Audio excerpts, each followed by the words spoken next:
Hello बच्चों, चलो question पढ़ते हैं।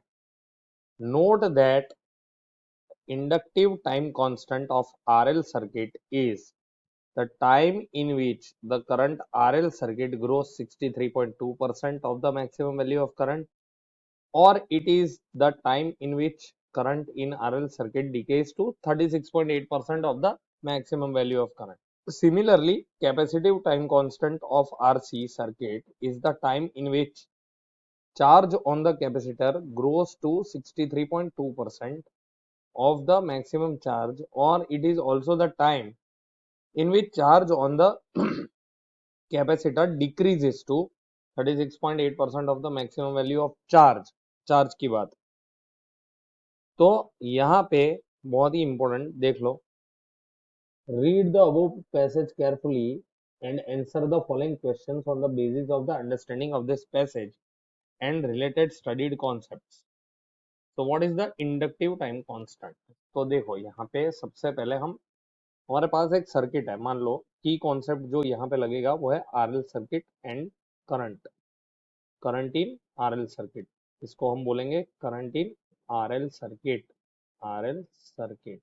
ठीक है, तो यहाँ पे आरएल सर्किट पहले बना लेते हैं, फिर हम ये समझते हैं कि ये है क्या।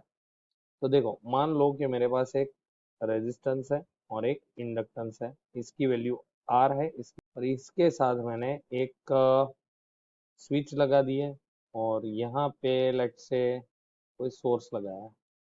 एसी भी हो सकता है, डीसी भी हो सकता है, मैंने एसी लगा दिया है। अब होता क्या है, एसी में तो वैसे भी कंटिन्यूअसली करंट चेंजिंग है, तो स्विच नहीं लगाओगे तो भी चलेगा।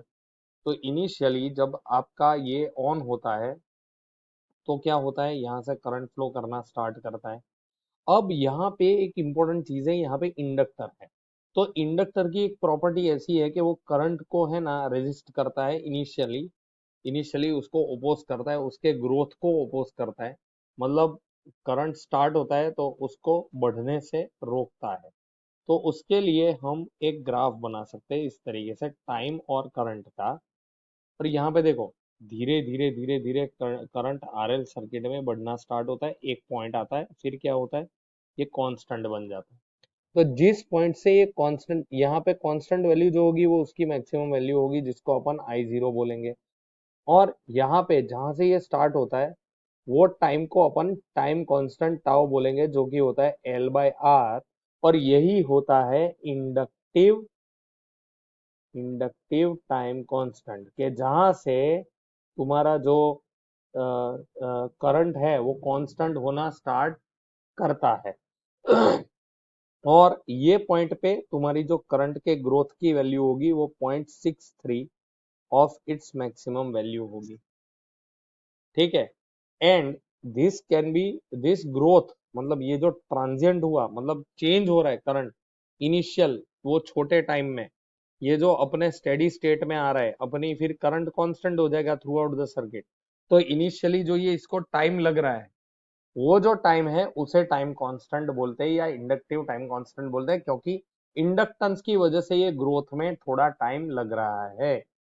तो ये ग्रोथ का टाइम जो है, और सिमिलरली अगर डीके हो रहा है तो क्या होगा, डीके में भी वही है कि जहां पे वो अपनी वैल्यू का 0.36 ऑफ आई जीरो हो जाता है, जो पॉइंट फिर वो कांस्टेंट हो जाता है।